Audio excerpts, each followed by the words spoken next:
What is going on, everybody? Welcome back to the channel. After Sound here, bringing you Splinterlands content every single day. We also stream right here on this channel every Tuesday, Thursday, and Sunday morning, so come by and say hello. All right, I wanted to talk about SPS staking or potential staking requirements as they replace CP, scheduled for sometime in Q2. At least that is per the roadmap, but it does seem like it will be coming at some point in the future. So there's a couple things that I want to get out of the way first, what is the total supply and where is the current player base at from a daily active user standpoint, okay?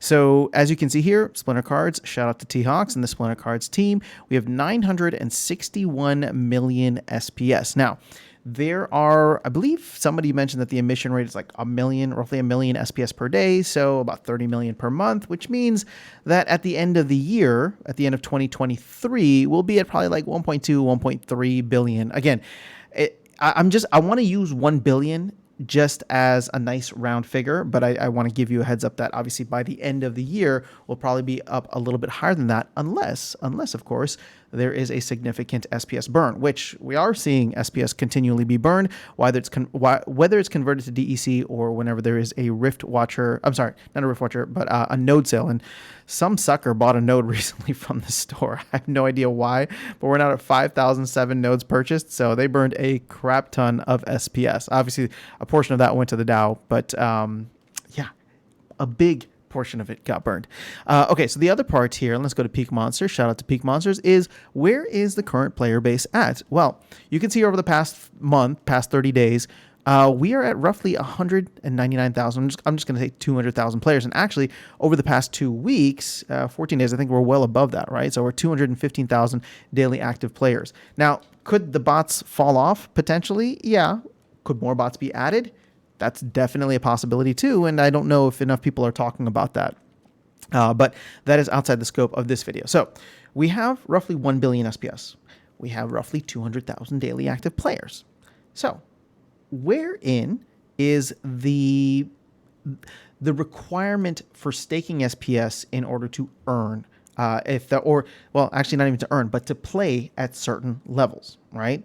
So again, everything that has been thrown out has been completely arbitrary, but I want to show you just some quick numbers here. We're going to run through a couple of different examples, but the first thing is you got 1 billion SPS. That's a lot of zeros. Oops. Divide that by the 200,000 daily active players. So if all of the daily active users, bot or not, were staking the same amount of SPS, you'd only need 5,000 SPS. It's actually quite interesting how low that number seems to me. Now, 5,000 SPS times 0.025 is going to be roughly $125. Again, I'm not trying to assume anyone's financial well-being around whatever part of the world you're from, whatever your financial well-being is, but $125, at least in comparison to the other startup costs to play this game, I think is relatively small. That's if we go with a $5,000 staking requirement for any level. Now, the thing is, obviously, most of the accounts are playing probably at the lower levels, right? Bronze, silver. Obviously, it starts to filter up into gold sometimes too, and then there's a lower or long tail at the diamond and champion level. I think of which are probably less than 1,000 players in champion, and I think about 2,000 players in diamond. But again, we don't really need to dig into the actual numbers there. What I'm trying to point out here is there is already going to be a little bit of a constriction or a constraint on the supply of SPS. Now, during the last live stream, I forgot who mentioned this, but shout out to whoever it was. I just want to make sure I'm not taking credit for it. But someone in the last live stream said that there's a chance we could look at the team could look at the tournament staking requirements and use those as a bit of a guide. So I wanted to take a look and see, well, if you want to play in the bronze level tournaments, for example, let's take a look here at a modern bronze tournament that is given out. Now, this is a bronze beginner tournament, and this is going to require you 11, or we'll just call it 1,200 SPS, 1185, right?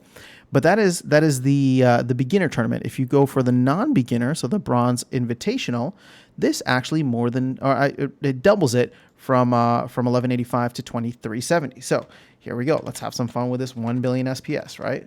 1 billion SPS divided by 1185 Well, now you can only have a maximum of 843,000 accounts, or 844,000 accounts playing in bronze. Again, that assumes nobody at a higher level, right? That is the max that you could split between if you have roughly 1 billion SPS. Now you double that, right, to 2370, and boom, now we're down to 400,000 players. This is starting to feel a little bit closer to home in a sense of like where we could potentially be, or at least where we were roughly a year ago in terms of where the player base was. Obviously, a lot of that was bot accounts. But keep in mind, I'm talking about the max amount of bronze accounts that can be issued here. Now, again, for people saying, well, we're going to be at 1.2 billion by the end of the year. Sure, fine. I'm going to increase this by 20%. It's still only 500,000 accounts. Get what I'm saying? And we're just talking about bronze.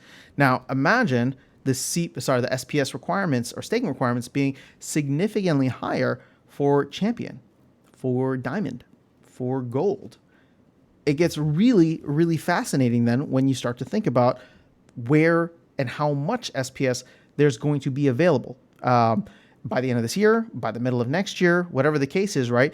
When you start to think about that, I think this could actually be a significant catalyst. Now, I know many people look at this and they're like, well, it's more startup cost to play the game. It's blah, blah, blah. I get it. And I've said this before in previous videos, right?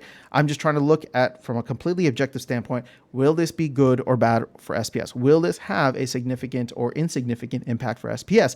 And what I'm trying to say is I think it will actually have quite a significant impact for SPS because, as I was saying earlier, I mean, I don't know what the requirements are going to be, but in order for all of the players who currently play this game to equally split the rewards, it's 5,000 SPS.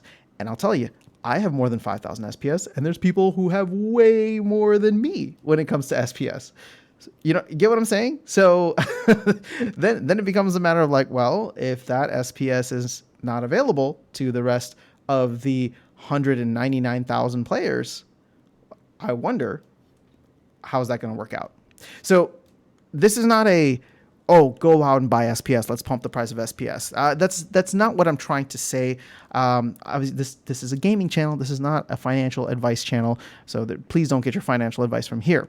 What I am saying though is if you want to look ahead and you want to make sure that you are in a good position to play the game, not to invest, but to play the game, you should start thinking about where your SPS bag is and where you think these staking requirements will be. Because I would say we have at least 3 to 5 months between now and obviously Q2 and the end of Q2 to collect SPS, to stack SPS, and make sure that we are in a position so that we won't be hit and have to buy if there's a mad rush to buy at that time. You know what I'm saying? So again, I don't know what this looks like. And obviously, you know, the longer this gets pushed out or delayed, the more time you have, but it does give you an idea if no more SPS gets burned, we can roughly be at what, 1.3, 1.2, or 1.3 billion by the end of the year. Again, it's not that much more than the 1 billion amount that I was estimating with. So just something to think about. And I am continuing to stack and stake whatever I have. Obviously, I take my ice cream money every day or week. I guess I need to pick one of the words. So that is, but I do want to get your thoughts on this. Where do you think we will land from a SPS requirement per league? And actually, we only looked at bronze, but I want you to take a look at this. If we go to like diamond, and I'm not even talking about champion, but just diamond, and wild is going to be the one that's larger, right? But check this out. Now we're close to 50,000 SPS. You go down to the modern version of this, and again, this is where it could come in, right? Where it's significantly cheaper to play in one or the other. This is down to 17,000 SPS, which is weird because it's not half, but either way, these are significantly larger numbers to play at these higher levels. So I don't know what this looks like. Obviously, it'd be clean, and the guesses that I've seen thrown out is like 1,000 for bronze, 5,000 for silver, 10,000 for gold, 25K for champion or for diamond, and 50K for champion, or 100K for champion. Again, we have no idea, but I would say it's good to start thinking about that if you are planning to play the game in about 6 months or so, or whenever they end up getting this actually live. So just a little thought experiment. Would love to hear your perspective on this. I will catch you all in the next video and see you around the game. Take care.